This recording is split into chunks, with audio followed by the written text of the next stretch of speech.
মই ৰাতিপুৱা 9:20 মান বজাত এছেম্বলি চৌহদত আমাৰ সাংবাদিকসকলক লগ পালোঁ।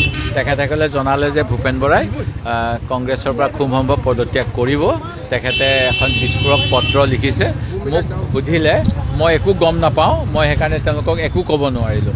মই ক'লোঁ যে মই বিধানসভাৰ অলপমান কাৰ্যসূচী সমাপ্ত কৰি তেখেতৰ ওচৰলৈ আহিম আৰু কথাখিনি জানিবলৈ চেষ্টা কৰিম, তাৰপিছতহে মই মন্তব্য দিব পাৰিম। সেই গতিকে মই এতিয়া আমাৰ প্ৰাক্তন সভাপতি, আমাৰ সতীৰ্থ, আমাৰ চেয়াৰমেন এখন কমিটিৰ, কেম্পেইন কমিটিৰ, তেখেতক লগ পাবলৈ আহিছোঁ আৰু কথাখিনি জনাৰ পিছত কিবা জনাব লগা থাকিলে আপোনালোকক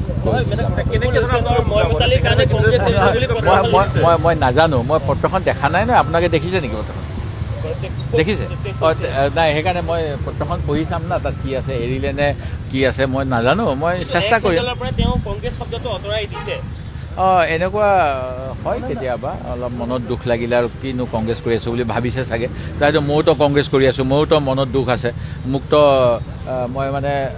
মোক এটা কেছত মই দুখী নহয়। হিতেশ্বৰ শইকীয়াই CBIক দিছিলে পশু খাদ্য কেলেংকাৰী কেছটো, আৰু মই হিতেশ্বৰ শইকীয়াৰ পুতেক হয়। আৰু নিজৰ পুতেক যদি দোষী হয়, আজিলৈকে এনেকুৱা বাপেক দেখা নাই যে তদন্ত কৰিবলৈ দি দিব। মোক কিজানি দেউতাই জানিছিল মই নিৰ্দোষী, সেইকাৰণে অসম বিধানসভাৰ মজিয়াত ঘোষণা কৰিছিল যে আপোনালোক বিৰোধী। সেই সময়ত চন্দ্ৰমোহন পাটোৱাৰী আৰু অন্যান্যসকল বিৰোধী দলত আছিলে, যে আপোনালোকে যদি ভাবিছে অসম আৰক্ষী মোৰ নেতৃত্বত আছে, এতিয়া যেনেকৈ SIT দি আমাৰ CMে কিছুমান কথা লুকুৱায়, অসম আৰক্ষী CIDৰ ওপৰত যদি আপোনালোকে সন্তুষ্ট নহয়, পশু খাদ্য কেলেংকাৰী তদন্ত মই CID হাতত নিদি CBIক দিম। মোৰ দেউতাই 1994 চনত CBIক দিছিলে আৰু CBI মোকো জেৰা কৰিলে। জেৰা কৰাৰ পিছত এতিয়া যেনেকৈ জুবিন গাৰ্গৰ পত্নীয়ে কৈ আছে ন্যায় পাবলৈ 60 বছৰ লাগিব।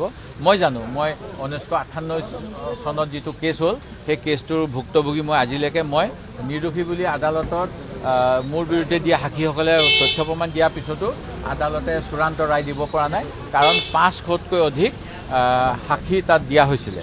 এতিয়া এই ঘটনাটো এনেকুৱাই হৈছে যে মোৰ নিজৰ ক্ষেত্ৰতো কংগ্ৰেছৰ এচাম মানুহে মই যাতে টিকেটৰ পৰা বঞ্চিত হওঁ, তৰুণ গগৈ ডাঙৰীয়াৰ সেই সময়ত প্ৰয়াত মুখ্যমন্ত্ৰী কাণত খুচখুচাই কৈ আছিল যে দেৱব্ৰত শইকীয়া পশু খাদ্য কেলেংকাৰীত জড়িত, তেওঁ জেল যাব, তেওঁক চিট দিব নালাগে। এই কথাটো 2010 চনৰ বুৰাৰী ছেছনৰ সময়ত মই মাননীয় মুখ্যমন্ত্ৰী তৰুণ গগৈ ডাঙৰীয়াক নিজে সাক্ষাৎ কৰিছিলোঁ।